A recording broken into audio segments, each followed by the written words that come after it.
I'm Tim, and I drive cars. I also interview people in cars, and that's what my show Driving Ambition's about. Today I'm interviewing Steve Merchant, and Steve and I have got an interesting story. I started a company in 2017, and he bought it off me a couple of years ago. That company is Ambit, and I'm here to talk to him today about what he's learnt through his extensive history of running companies and eventually buying mine. Enjoy. All set. Morning, Steve. Welcome to Driving Ambition. Take me for a tour. An electric SUV. Why don't you tell us about the car? I've been a Jag owner for years. I've got two at the moment, an XKR supercharged, and this is an iPace. I'm yin and the yang of Jags at the moment, but I'm really enjoying the learning curve of an EV, really. They're not slow, are they? No, they go well. So tell me about your Jag history. Yeah, the first one was I had an Nissan Sentra. I'd sort of lost a car in an accident, just starting a young family, and I thought, what I need is an XJS with no room in the back. It's a good family car. Yeah. My daughter still complains about her feet, not being able to stretch her feet out in the back seat with a car seat, but I enjoyed it. So that was New Zealand New XJS, trouble-free, 84 I think. It was an HEV12, just stock standard, but NZ new. It was a V12, 5.4 HE. Very nice. Yeah, really nice car. Then I traded that for a Mitsubishi GTO, which is a bit red and flash. The next Jag was a Series 3. Beautiful car. Looked far too cheap at the time. After that was the XKR. The only thing we don't have here is a fast charger, so it takes a day and a half to get the car topped up again. When you drive from Auckland, it's a couple of hours, and then so you leave it overnight, and then you just trickle it when you're here. Yeah, it's half a charge to get here. Interestingly, only half a charge, right? Yeah. So we could probably sneak right back on a good. Interesting parts, all the hills, we get more miles out of it because of all the slowing down on the braking, which is counterintuitive to a petrol car owner. Then you can adjust the level of regenerative braking, which will increase the mileage. And I've got it set quite high, so actually it can be quite dangerous after a while. I drove all the way back without touching the brake. You get the regenerative braking. Oh, one pedal style. One pedal style, yeah. But then I did get to a roundabout and couldn't decide whether to take off in front of a car or brake for it. So I decided to brake, but took off because I was doing one bit of braking. So lucky it was a 50-50 call. I took off in front of the car and it was fine. Are you sold on one pedal driving? Well, it's not officially said as that. It's just that that's what you can do if you're regenerative braking's. You don't have to shift your foot. The regenerative braking, it really pulls up if you're going downhill and you. So you got the two now. So you got this one, which is the iPace, isn't it? Yeah. And the other one is your supercharged XKR. So it's a nice car. I garaged that. I've had it on the track. 2015 registered, which is they stopped making them in 2014. So it's actually, I'm the second or third owner. I've had it for 7 years. And that's got that really supercharged, raspy tone, doesn't it? Yeah, it sounds angry. Yeah, it's definitely an angry car. Classic Jag. Yeah, the car I had before that was a X5 turbocharged V8. It's a BMW. Yeah, it's very German. And BMW's always a bit understated, isn't it? Yeah, whereas I love the raw sound of the XKR, but it's probably one of the last ones registered. So Jag made an interesting statement saying going all electric, which has actually had the perverse effect of making their classic petrol cars even more sought after. It's kind of been not the obvious choice, but we missed the CBD there. Yeah, I used to avoid this place like the plague when I was a young bogan. Just wasn't exciting enough. When you were a young bogan, what was your choice in car there? What was your halo car when you were growing up? Yeah, Jensen Interceptor, I saw one locally. First one I've seen in about 20, 30 years, just filling up at a petrol station like it was a normal Sunday. And that's a completely unique vehicle. Valiant Charger, I remember. I used to get Weet-Bix packets with cars on them. We'll head off out of town. So I'm interested in this connection. I've worked with lots of people who've run businesses, they've owned businesses, set up businesses, and there seems to be an almost universal connection with an appreciation of vehicles. So I'm interested, what's the first, maybe it was that Jensen Interceptor, but what's the first vehicle that you remember, the one that got you interested in cars and vehicles? We didn't have a lot of money growing up in Christchurch, so we didn't have a car for years. In the car, we used to hire a car for the holidays and as a family just go touring. And I remember I had a friend whose dad bought a brand new Falcon 500, which was pretty cool, I thought. And I had no idea how you get a Falcon 500. And I asked my dad, and he said back in the day, son, you would need overseas funds to be able to buy a new car. So it wasn't just money, it needed to be. And did you ever work out what overseas funds actually, were? I must actually try and work out what that was. It sounded mysterious, but I don't think it was dodgy. It was just Dad was a working man. He was Welsh, and overseas funds were out of his reach. So were Falcon 500. Right, so no one overseas who could fund your Falcon.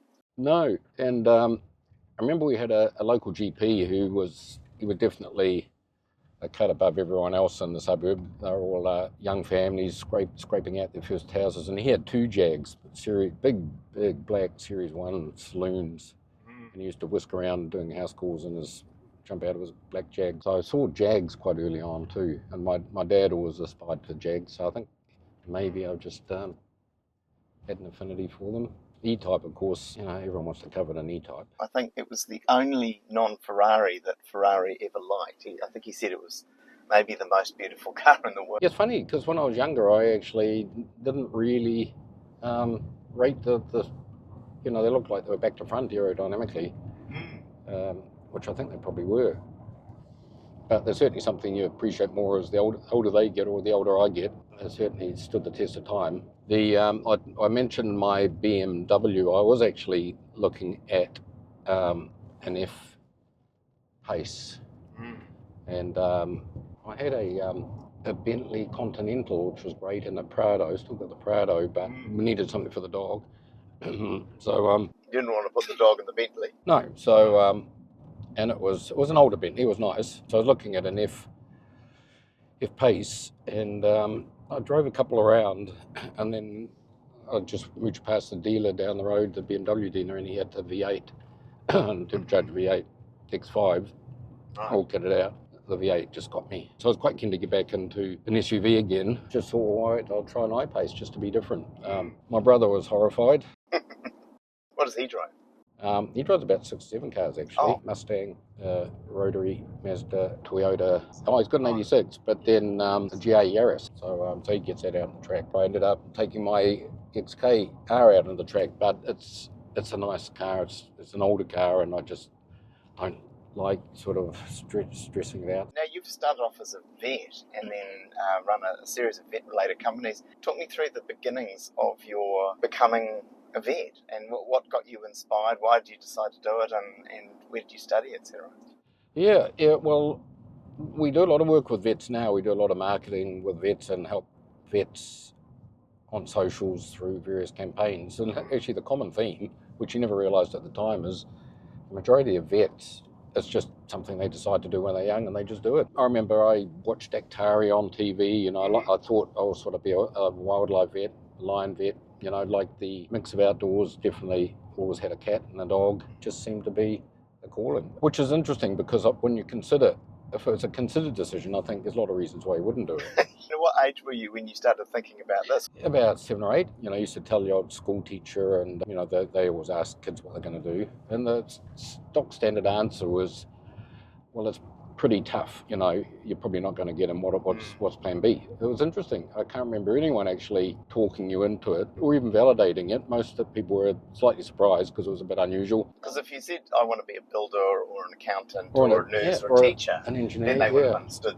Yeah, absolutely. Me and my mates I used to coordinate them into doing house calls to pick up animals and bring them back to me to treat. I was fortunate that I had solid parents and good schools and education. And where did you go to school? Christchurch Boys High, and then rocked off to Palmerston North to train, and then you end up with a whole bunch of new people that have done the same thing. And how long was veterinary training? 5 years. Oh, wow. Back then. Vets have the worst graduating salary to student debt ratio of all professions, because it takes a long time, it's expensive, and it's not entirely well paid. But so it's definitely a vocation. Interesting. The public perception of vets being expensive. Did you go in as like a junior vet with a senior person? How did that work? We have to do a lot of practical work and get signed off during the course before you graduate. Once you graduate, you're free to do anything you like. But you can set up your own practice, can't you? Yeah. So when did you realise that being a vet is more than just looking after the animals, but it's the business side as well? Because that takes us in the direction of where you ended up Yeah, going. well, probably the first realisation, which I think it's way better now because the idea is socialised early on if you're looking at going to vet school, but it's people. You're dealing with people day in, day out. You know, the old adage is that dogs don't walk into vet clinics with wallets and checkbooks. Yeah. So your customer is the person. Yes, absolutely. So you're there to do a great job and treat your patient, which is your animal, but you have to be able to sell a treatment plan, sell a course of action, get the client on side, get the person, the pet owner, the pet parent to follow your treatment plan and actually have a good outcome. And of course be challenged along the way about options and pricing and what their neighbours told them and what the breeders told them. So there's a lot of confrontation and a lot of emotion. You know, a lot of pet owners are coming in an emotionally distressed state, and they often need some support and can be quite challenging. Business owners now are taking more responsibility for creating a good supportive environment for young graduates, because there were elements of you end up out there after hours in situations that you shouldn't be in on your own without good support around you. So I think it's essential those first few years that you end up in a supportive practice. Because a lot of vets actually get in there and find, actually, this isn't what I had this vision of what it was going to be like since I was 8 years old, and it's not like it at all. Yeah, and all of a sudden you've got owners sort of telling you if you really cared, you wouldn't be charging them anything. So when did you start your own practice? How old were you? 25 actually, so quite young as it turned out, but it's a practice I had worked out. I knew the owner, I knew the clients. I moved out to the Bay of Plenty and did some farm practice, and it came up. He was trying to pull back, so I thought it was great. I saw it as an opportunity, and but with absolutely no business skills or training, you know, it's 2 or 3 years worth of practice. Having to get in as an owner, manage your bank, managing cash flows, pre-GST and client. At the time, did you see the business aspect of it as frustrating way of getting in the way of? I welcomed it. I saw it as an expansion of what I was doing. And now I imagine that's different to a lot of people who got into that industry, right? Yeah, and it may be just the way I'm wired, and it may well be that people that are wired like me aren't necessarily entering the profession at the same rate that they used to be. From owning your own practice, the big thing that sets you off in this business direction is buying a second practice, right? How did that happen? Actually, the hardest practice I ever bought was the second practice. After you bought a second one, then it's actually really easy to buy a third and a fourth. Right. And then you get to the point where you realise, actually, you can't work in them all. I remember I bought a second practice and then had set up a third one, and I remember this suits me. It wouldn't suit every vet, because I know I've been through quite a journey now with other vets, and some of them would say completely opposite. But I remember 2 things. One is I ended up with 3 teams over in the same geography in South Auckland, and they used to come to me whenever there was a holiday to fill, or a vet that was sick or taking some time off. So I was filling all the spare shifts because it was just easy to call me. And then soon realised that actually I was working 1.5 jobs and trying to run 3 businesses. Right. So the first thing one of the first realisations, that can't be me. We have to put a system in where somebody else does that, whether we get some locums or part-timers, because that's a hiding to nothing. So that gets you into this scale. So I'm interested, from this point, we'll get on to PetDoctors in a second.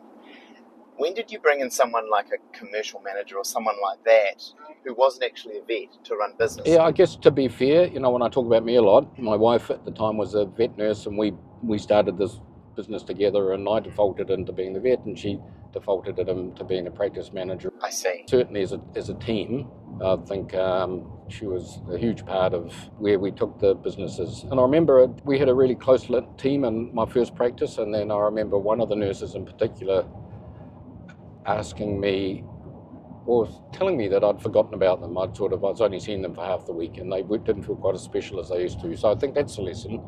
So if you do take yourself away from your team, you need to make sure that they understand why, and that they don't feel left behind. Yeah. That there's a reason here. I remember coming back to that same practice and that same nurse about 6 months afterwards, and there was a cake there with a card And it's often a sad truth, but often the most appreciation and the biggest thanks you get from a client, a good client, are when you've helped them deal with the loss and euthanasia of their pet that's been a patient for 10 or 12 years. So, and there was a cake there from a client and a pet that I'd known for about 10 years. I hadn't seen them a lot in the past 6 months, and they'd written a card and thanked everybody in the team for being there when the pet was lost, and my name wasn't on the card. Ah, I see. And I thought, actually, you could feel two ways about that, I think. And how I felt was, I've been, the team have taken over, and they've kept this client and their pet through to the end, more than happy. We lost the dog, but I felt an immense amount of pride and satisfaction that it happened without me. It's actually a success from a business perspective that you've enabled your team, right? Yeah, and that's definitely a business success, but it was more personal in that I felt like this team that we'd built together had been able to continue what I wasn't actually there hands-on doing. Alongside that, we're doing a few other things. I'd started to be active in the Vet Association, and I saw the opportunity to jump into e-commerce before the internet. We did a nationwide pet supplies. Did you have one of those faxes you'd send out? Yeah. So we people take it, send it back. Yeah. I remember going to a marketing agency, and so this is when I would have normally been vaccinating cats. We put together a catalogue of products. We got some advertising from some of the brand suppliers. In the middle was a tear-out order form. You wrote your credit card in and could fax back. We printed out about 70,000 of these and then just mail dropped them, put them inside the listener. And it was just stuff that we had at the clinic. And we had a family friend who was a student, used to come in the morning. There was all this rolls of paper coming out of the fax across the floor with people's credit card details on them. We were so trusting then. Yeah, well, vets are very trustworthy.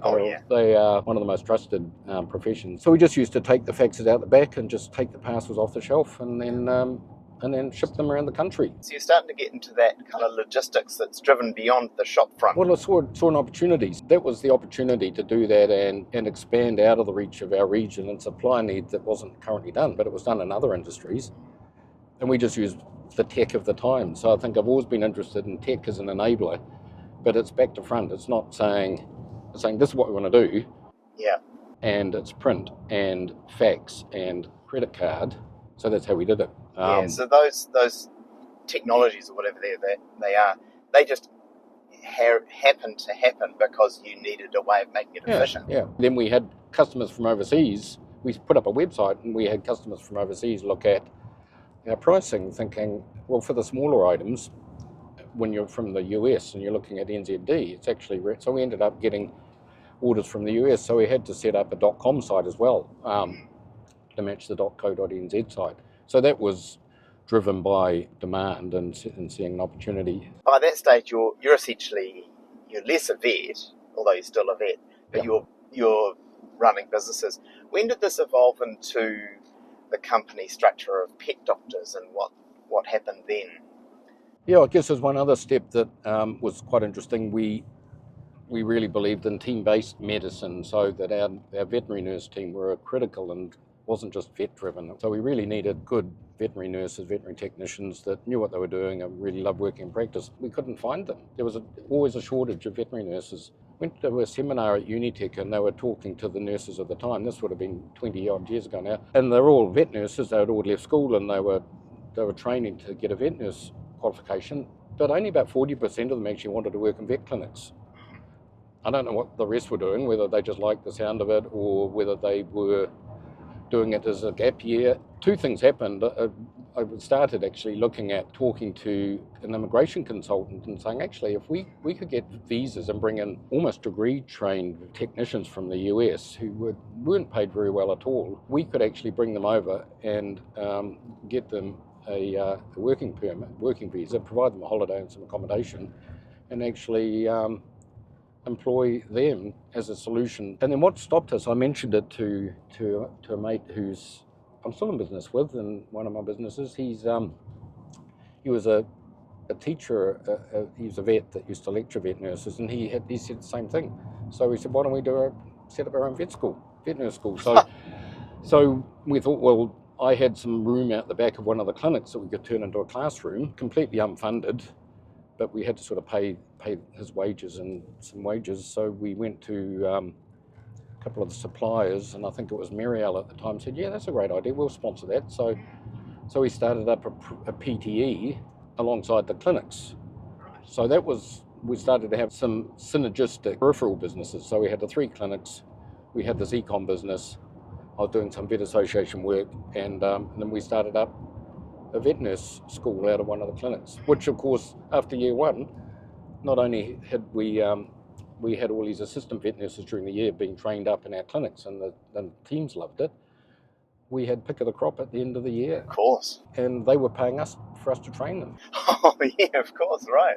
Now it's actually a really successful PTE, private training establishment, now in the qualifications framework, so it is fully funded and really successful. The other thing we used to do is hold conferences for vet nurses around Australasia, Queenstown, the Gold Coast, because we're really conscious that a lot of vets and business owners tend to go away on conferences, but there was a gap in the market for veterinary nurse, which we're actually doing again now through our independent vet group.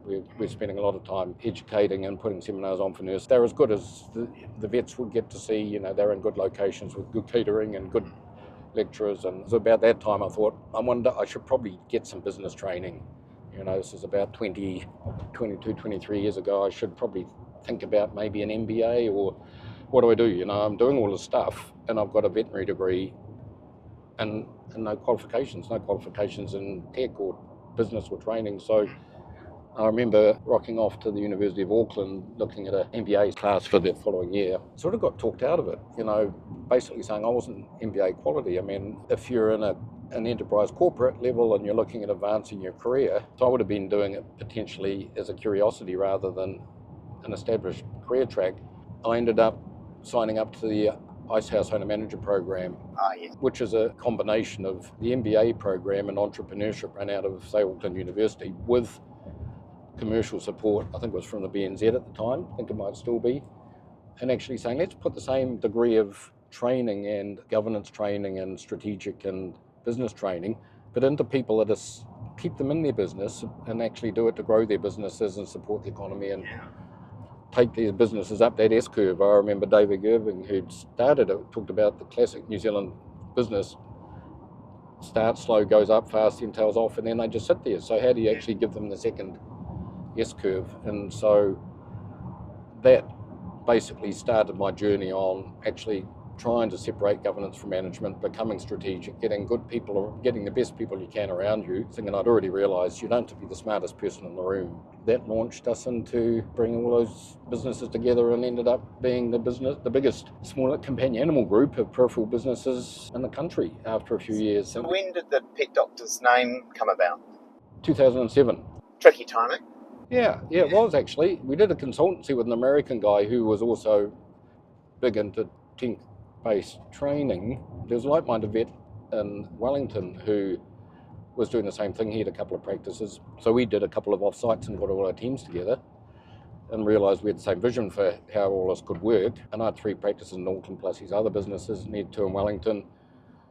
We had a colleague who was in Christchurch and an opportunity to buy a practice and set up another clinic in a retail centre in Christchurch. Ended up with 2 clinics in Wellington, 3 in Auckland, the e-com business, the training business, and then 2 clinics in Christchurch. So we thought, right, we've suddenly become the biggest, widest group in the country. So we rebranded ourselves as PetDoctors at that stage, and kept the name Pet Post for the e-com and Vet Nurse Plus for the e-com business. And then the business plan that I'd done at the Icehouse, what I had probably identified as the biggest challenge facing vets at the moment was, and still does, is that there's a big, vets between their 30s and 40s tend to disappear, and they still do. So you graduate, you do the hard yards, and then everyone disappears. There's a number of reasons for that, but the reality is the practice owners are getting older. They're getting 35, 45, 55, and the traditional ownership model that I followed, which is you ring your last associate and they'll buy the practice off you. That wasn't happening. Right. So we identified there was going to be, we could see it, but probably before the market really woke up to it, was there's going to be all these practices come on the market and nobody's going to be there to buy them. So we thought, well, we'll buy them. Even before we were really ready, we became known as the people that were buying clinics. So people were coming to us saying, well, I'm not ready to sell to you yet, and I will do one day. And so we were really trying to create systems and teams that could bring in new teams with strategies and cultures to actually all about high standards and best care of the pet. So that was the lofty goal. Unbeknownst to us, the same thing was already happening overseas about 5 years ahead of us, so that the bigger we got, we became on the radar. We weren't only on the radar of the local clinics wanting to sell, we're on the radar of the consolidators overseas looking to buy consolidators. Right. Because there was a bigger fish. We became known to venture capital about 10 years ago now. They were 10, 12 years ago. They all started to follow the journey. And then we ended up getting some money on board to accelerate our growth plans. They could see, as investors do, that this was growing, probably naively at the time. You know, when you get people invest in your business, it's to actually exit and make some money. So they invested and they grew our business, and they were great partners. They brought in disciplines where we're able to take everything up a notch. Venture capital came along. We had to change banks, but we got rid of the personal guarantees. All of a sudden, people were backing the business. Second thing was we got a CFO in with a track record in consolidating health businesses, and somebody who could really sit alongside me as a CE and help model and forecast and debate decisions right at every level of the business, so that you weren't just guessing and going with your gut. You're actually making decisions with some solid modelling and risk analysis. Having VC on board enabled us to afford somebody that we wouldn't have been able to afford at that stage. Which companies came on board? Private equity and venture capital? Pioneer Capital. Pioneer. Yeah. So there was a few looking at us at the time. What happened was overseas companies started buying into NZ as well. There was still a lot of farm-based and rural-based consolidators around, but the Australians and then eventually American consolidators started to reach into Australasia and started to get a foothold in NZ. We became the target, I guess, because whoever bought us immediately became the biggest. Once that started happening and you've got private equity on board, it's a matter then of actually looking at the opportunities and moving with them. Now we've just reached the other side of the ferry journey, is that right? That's good. I'll see if I can cool. show you from... Yeah, from this side. Actually, I've never done that drive. There's Grace O'Malley's. Yeah, that's my parking spot. Just there. It's where I normally go. This is my go-to cafe up here, the Harbour House. And there's the ferry. Stop here for a moment. Once you started getting exit interest, how long did that process take? And was your business ready for that? No. I liken it to, you can have a house and you want to sell it at the, best time of the market. If you've got a house and you want to move on, you want to sell your house at the best price possible, because you only can sell it once and you're going to have to buy another house. You're going to have to live. So, so you want your house looking as good as possible, and you want to have all the renos done, and you want to have the paint, and the pot of coffee, and everything's got to look good. And ideally, the housing market's going well, but the two are completely independent of each other. Your timing and market timing. So what was driving us was 3 large overseas consolidators all looking to buy us. We'd just done a major PMS consolidation, which is, if anyone's changed, that's your practice management system. So as a consolidator, you end up buying, we had 35 clinics across the country with about 6 or 7 different practice management systems that wouldn't talk to each other, all with varying degrees.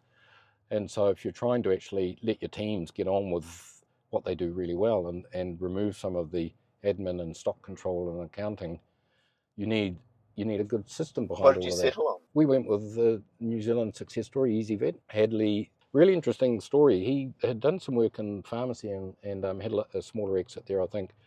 Was working with some vets and was looking at their software, thinking it's like 10 years out of date. It wasn't cloud-based and it couldn't do a whole bunch of stuff. So he sat down and got a couple of engineers and built from scratch. But he had a pharmacy and a tech background, I think, and he saw the opportunity. So he built one of the fastest growing cloud-based PMS systems for vets. had a huge exit during COVID. It was more about the opportunity and seeing the gap in the market and then pulling the tech in behind it. So you chose them, and you were able to standardise your clinics, were you? Yeah. So we chose them. Their office was an underground cave in Newton Gully.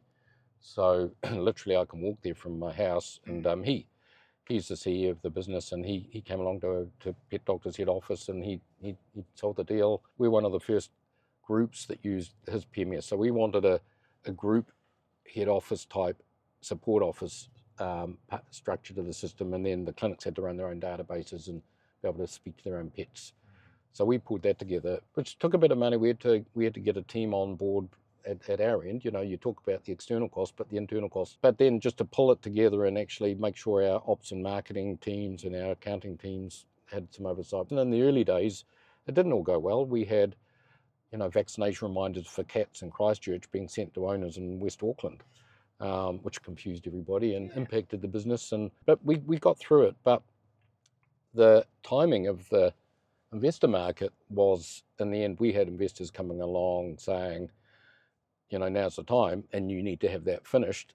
We'll do a deal on the basis that rollout's finished because it makes sense. And so there's some pressure on us to do it fast. And if you do stuff fast, then there's a lot of things that can happen. It can impact your profitability basically. And if you're doing an exit, there's always an earn out, which is based on profitability. So the timing isn't ideal if you're going through a major systems change that's a bit buggy, that isn't complete, and you're leaving money on the table.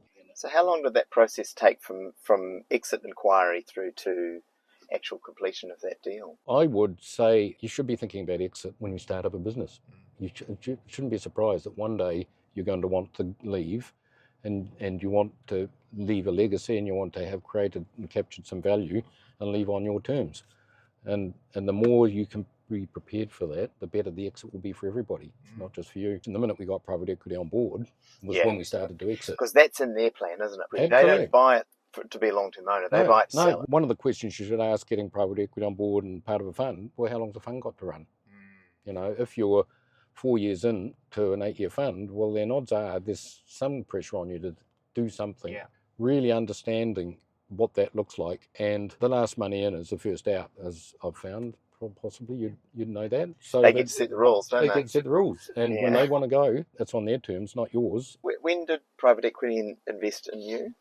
2014, and we ended up exiting 4 years later, sooner than ideal. But the market was as I say, the market with these consolidators. In hindsight, everything was worth way more 3 years later after COVID. The veterinary profession was really strained during COVID, but people stopped travelling, buying houses. They stayed at home with their pets and bought more pets. I never think that you miss out on that money ahead, but you do. It's almost better to sell a business, isn't it, with the best run rate as opposed to the largest size? Because then you they imagine into the future and they see the riches, and you let them develop it with you. Yeah. It depends on the business. I guess I look at it two ways now. You can look at a business that's growing with a run rate with a huge TAM, total addressable market, and saying, actually, this is huge. EasyVet's a great example. It's such a huge growing market, and EasyVet had the growth, and so it was paid well ahead of time, and it's doing really well. So you sold 2018, was it? Yeah. And so we were on sold within a year. Wow. So one of the three consolidators that bought us arbitrages and flipped us onto another one. They would have already had that deal planned and lined up. Yeah. And they just had to fill a jigsaw. So they cut some support costs, fine-tuned the business, shifted a bunch of stuff to Australia, merged us with a bigger business so we're more efficient. Probably improved the bottom line. But it was an arbitrage. And that's why I think consolidators buying businesses that are consolidating, they're arbitraging. But I struggle with that because that's got to be, it's a house of cards if it goes on for too long. But it's a pure arbitrage, there's no value add, right? No. So if you're not growing, if you're consolidating and getting bigger with what's already there, if the market's not growing, then you can't just be worth more because you're bigger without actually creating some value sooner or later. And so the value is either you're increasing your revenue or you're bringing your costs down. It's easier in a big model to focus on costs and not value. But there's tipping point with that where There's only so much you can cut, isn't there? before your teams and your clients will react. That's why I love what we're doing now, because we're adding value. It's a huge market. There's no cap.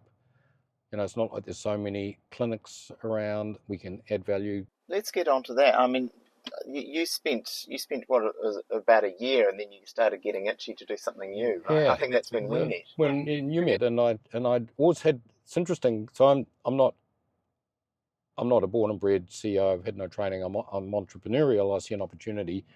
When you do get private equity on board, some founder entrepreneurs do struggle with the focus and the inflexibility that's forced on them, because you've got some goals to meet, you've got EBITDA ratios to meet, you know, you've got shareholders, you've got stakeholders. Your role becomes quite narrowed and focused. I was like a coiled spring when I was let go. You know, we had an exit, and so I could take some time off. A lot of the opportunities I'd seen along the way, I'd been forced to let go. I still remember letting my CFO convince me to just, look, we could do that, but this is the date, this is what we're focusing on. So once I'd let that go, I was able to look around me again, and one of them was looking at technology had advanced so rapidly in my time, and the same drivers were there. There wasn't enough vets, there wasn't enough nurses, there wasn't enough time. Customers' demands were changing, they were digitalizing. How do we actually create an opportunity there with tech? And I loved what was happening around the digital humans and avatars. I think it was at the time that Noel Leeming was throwing around. And so I invested in Unique at the time and spent a bit of time saying, I want one of those, naively thinking, well, actually, not realising they're just a rendered pretty face and they need a brain behind them. So I had to find an NLP brain. And so we looked at a couple of options, and Ambit stood out immediately because I'm a vet. I'm not a techie, and you know, it's a no-code, low-code platform where I could actually, I knew what the market needed, I knew what they needed to do and what they needed to say, whether it be a chatbot or a digital human, and I could write it. And then I think I mentioned, so we started poking around on that in 2019, and then March 2020, I couldn't leave the house. First off, we did a prototype, didn't we? Like a proof of concept, where we worked together with the team then, and we didn't know what was coming, of course. And I remember you saying, hey, I'm in Coromandel, lockdown, and we don't know how long it's for. Yeah. And that's when you started really ripping into the platform, didn't you? Yeah, and your team was fantastic. Instead of what I didn't like doing was saying, can you do this? And then a few days later, they give it to me and say, no, well, can we do it that way? I just said, look, just show me how to do it. The team we've got around us now is fantastic, and the devs building new stuff. A lot of them are vet techs and vet nurses that can get in there and they immediately know the customer.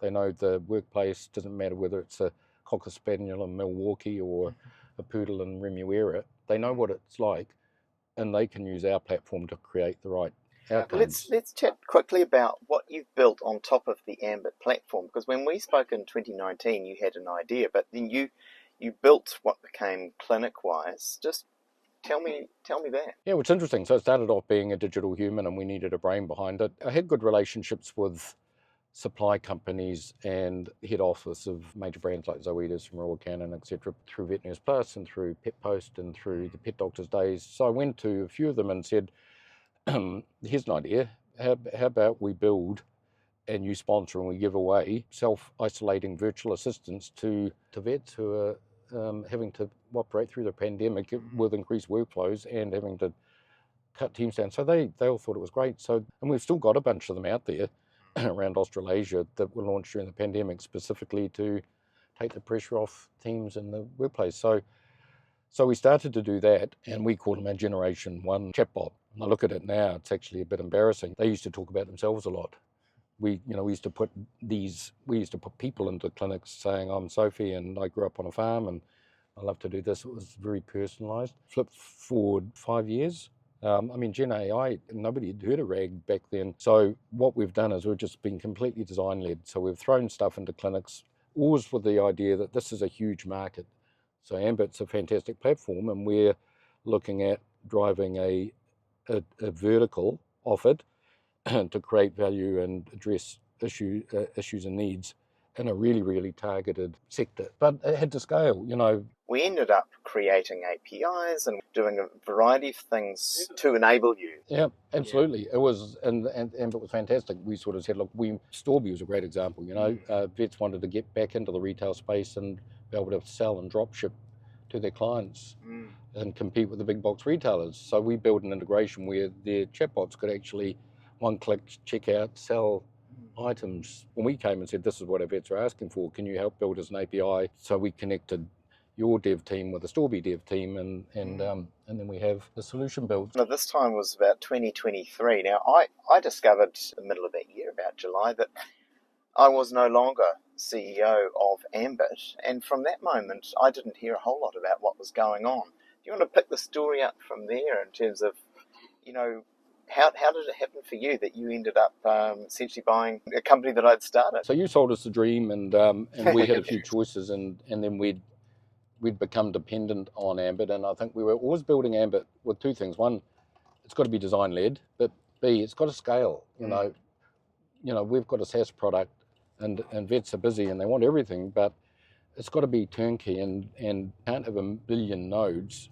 You know, we've got to be able to sell a vet a product and they can turn it on the next day. So to an extent, we started building a lot of layers of integration over the top of Ambit because we started to outpace what Ambit was willing or able to provide to us. So we ended up creating the majority of our IP sits outside Ambit. It sits in AWS and Azure platforms and portals and integrations. Like we needed to integrate with a practice management system so we can make real-time live bookings and write back and read from clinics' records to really make. So the obvious one was I walked down the road and met EasyVet again. Hadley had retired by that stage, so we're able to leverage that. And I think the big thing is relationships. If you've worked in business with people in the past and you've had good dealings. So how did you learn about the opportunity to access the Ambit assets, the company? You know, when did you buy it?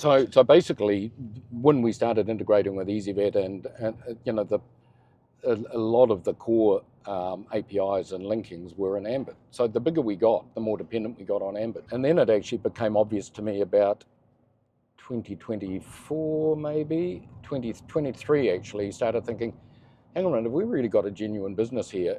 We're very dependent on Ambit. So either we need to develop commercials with Ambit, because if I was looking at getting an investor on board, I was bootstrapping this, and I was that investor, the first thing I would be saying is, about Ambit. You're carrying a lot of risk around Ambit. So we did start to scope up, well, we're building all the stuff on top of Ambit instead of inside Ambit, which did create, I think, some tensions, to be fair.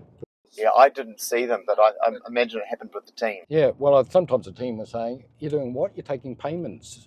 And we can't see where the payments are. I'm saying, well, we're integrated with Windcave and First American, and but it's not inside Ambit, it's on top of Ambit. My instruction to the team was, okay, growing into our vertical was outpacing Ambit, who had a whole bunch of clients, and we were just one of them. So it was looking, well, what are the alternatives? So we started thinking back in our minds, I wonder if we can replace Ambit or build our own version of Ambit, but there's a lot there. By that stage, it was 4 years, 5 years of cooperation, wasn't it? Yeah. And then after you left, it's a pretty big impact on the culture of the business. There seemed to be a lot of focus on growth, but not so much on the customer, maybe. I think it was early last year, it became obvious to us that there was a change in direction with Ambit, and that you'd gone, and then there was another descent.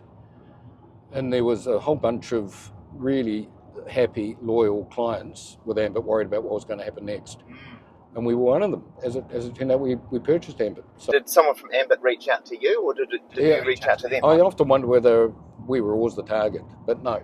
The investors by that stage, and you know as well as me, I think they're interested in taking over the world and growth, and they could see that the pivot and the disruption coming through from OpenAI and generative. Do you mean the Ambit investors? Yeah, the Ambit investors, right. Yeah, because I didn't have any, it was just me. Yeah. And we just started to think about ramping up and getting some investors. The investors that were there with the mindset of owning the world through AI would start thinking, we're not the right owners for Ambit anymore.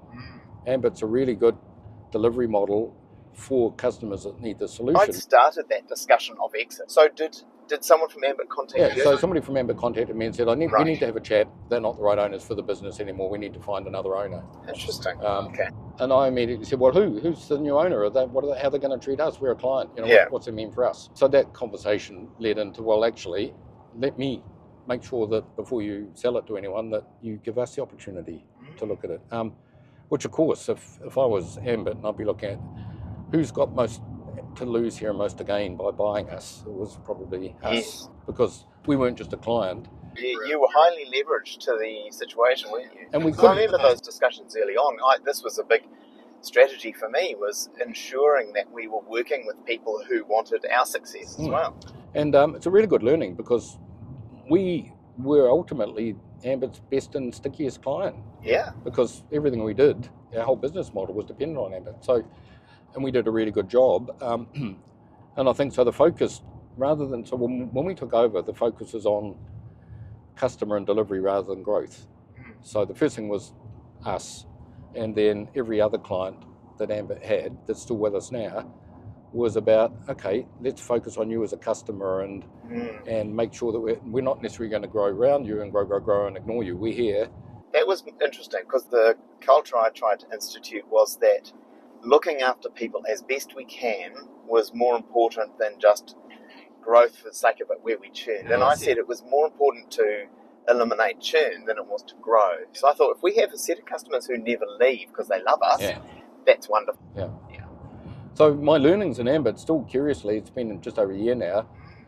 I know what ClinicWise is delivering, and I know why it needs Ambit. But there's some really dedicated, engaged, sticky customers that Ambit has, and being able to articulate that secret sauce. It's a combination of leveraging their technology, being for them at the right time, the support that they get, the guardrails, the ability to connect them with, what's newest, just connecting them, but making sure we're very focused on the product and the outcome rather than just the tech. Well, when it does a good job, it does a very, very good job, and people love it. And then the financial discussion kind of goes away, because it's the return on investment's very good. And if you're doing such a good job, it's an easy result, isn't it?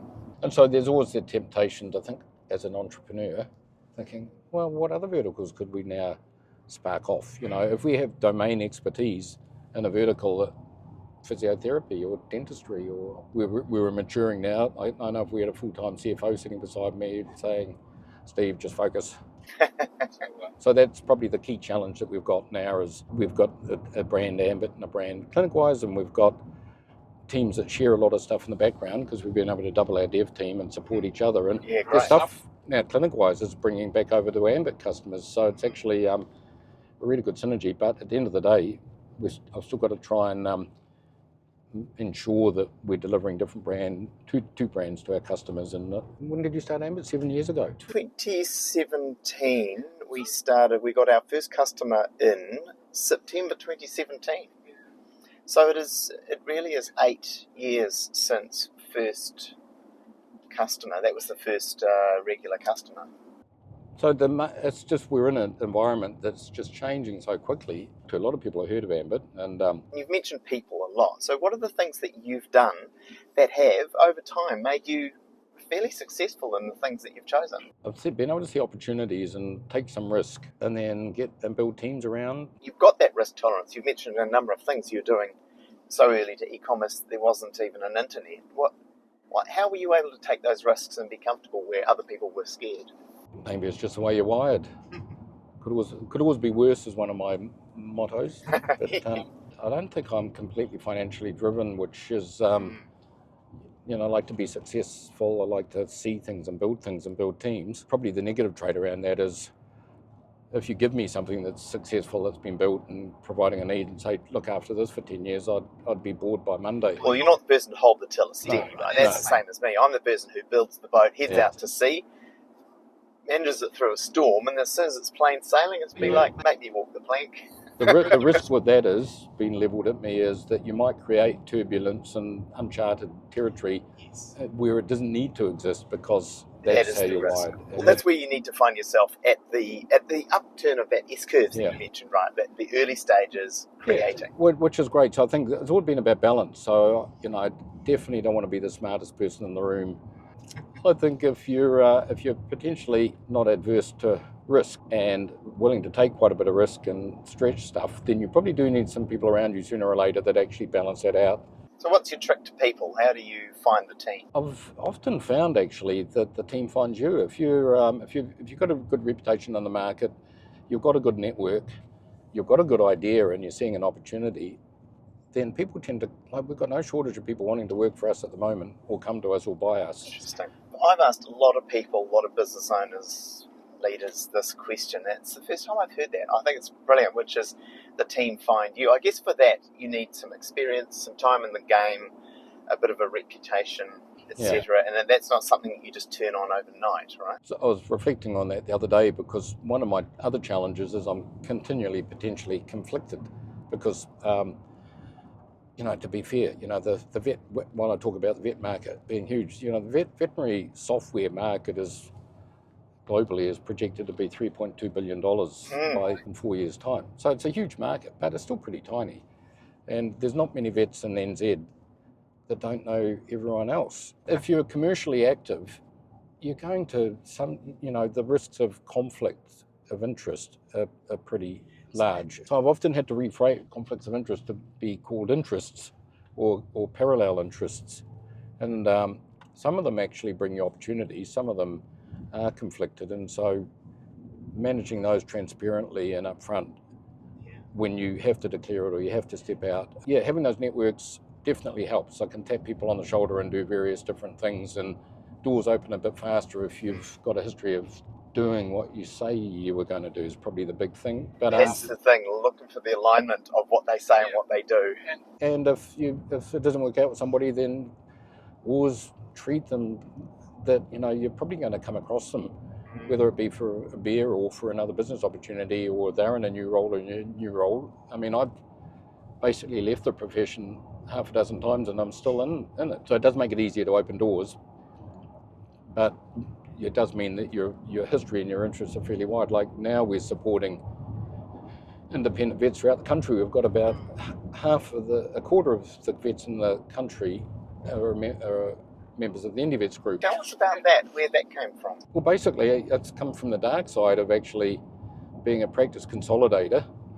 I'm referring to me being... Yeah, you're the dark side. Yeah. So when you do buy practices, I think my learnings all the way through would be don't do it on your own, and get some good advice around you, get good people around you. And I'm a firm believer in, and I learned it through the Ice House, you tend to get overwhelmed working in your business, and I'm feeling it a bit like it at the moment. You need to take a deep breath and get out of the business and work on the business and be strategic. And there's no right way or wrong way to do that. I mean, you can have a board and have board meetings, but you can't do that when you're a small startup. But you can lean on a friend or a mentor or somebody and just actually have a coffee with them or dinner with them once a month and go over your business plan with them and get somebody who can hold you to account and ask you those questions that your team would never ask you, and shuts you down if you start getting too transactional and operational. So I think do that somehow, whether you're doing it in a group of other business owners, facilitating it through, say, an organisation like the Ice House, and don't be scared to go outside your sector. And I think that's why I like the Ice House so much, in that it was other business owners, and none of them were vets. So, because vets get together and they start talking about vet stuff. Yeah, right. Talking about the latest surgical technique. And what age you should be castrating your dog. And so just be curious and actually get some people around you. I remember early on, before PetDoctors, there was a guy set himself up as a consultant for vets, and he was charging $2,000 a month like 20 years ago just to come in and tell me what I already knew I needed to do.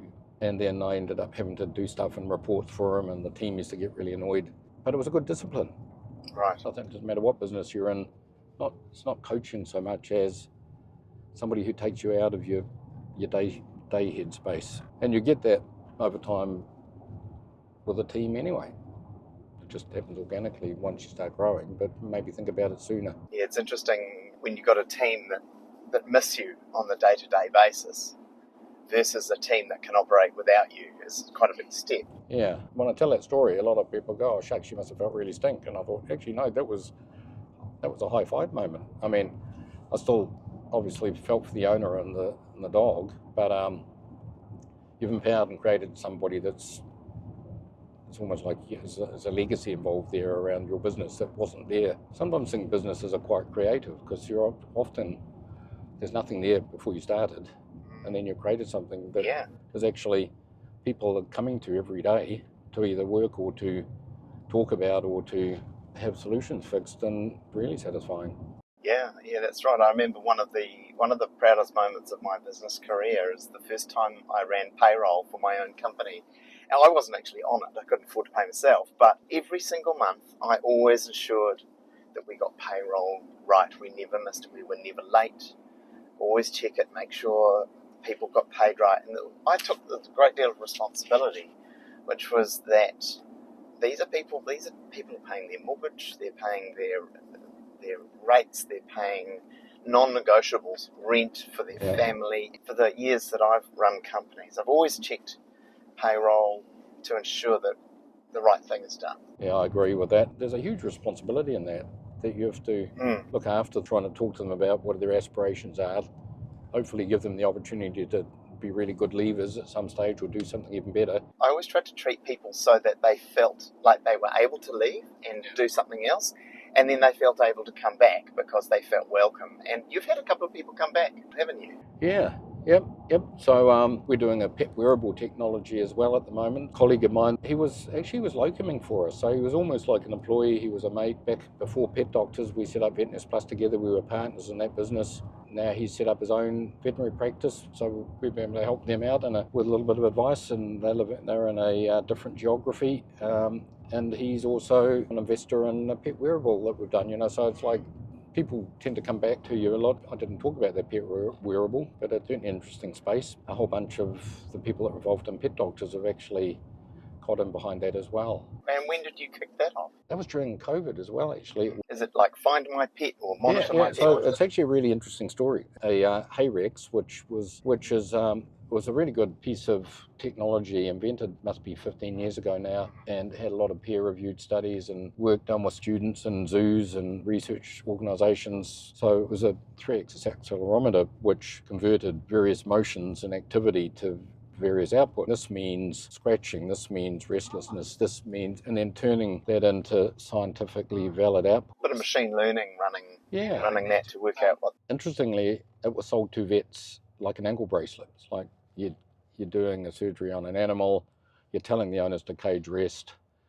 They're probably going to take it home and think it looks great and let it run around the park and snap all your sutures. Oh, so you used it for compliance. Yeah, so it's used for compliance, and you could call the owner and say, I can see Brutus is running around the park at 100 miles an hour. Your warranty's now null and void. Went really well, but it struggled because vets are vets. If you expect your vets to be a sales market, then so it struggled, and then they had some falling out at board level. I did a snowball raise in about 2018, I think, and then just disappeared, got wound up. Yeah, so through a network, somebody said they've got the idea to do a pet wearable, and so we did some market research, and I said, well, if you're going to do that, you need to look at Hayrex, because that was really good, but it failed to commercialise basically and went under. So that's often the key to think. Some great ideas just fail to commercialise. So we looked at it and found that the CE was still sitting on all the algorithms, keeping the servers live, and was willing to sell it. He'd bought the whole kit and caboodle off the liquidators, and so he's a part owner now, and we actually. So you've reinvigorated. It's Hayrex 2 reimagined. So we took everything that was good about it, and then we did some market research and clients said, look, we want an app. It needs to. We want a battery that can be recharged, and we want location, and we don't want all the sciencey stuff. We want a dial saying dog happy, dog unhappy, and if you drill in a bit deeper, then it'll say your dog's unhappy because they didn't actually sleep very well last night, and actually they didn't sleep very well because they were scratching. Take it to the vet, right. And one of the first ones was the dog had an abscess brewing in its armpit, and the vet said, well, you noticed that quickly.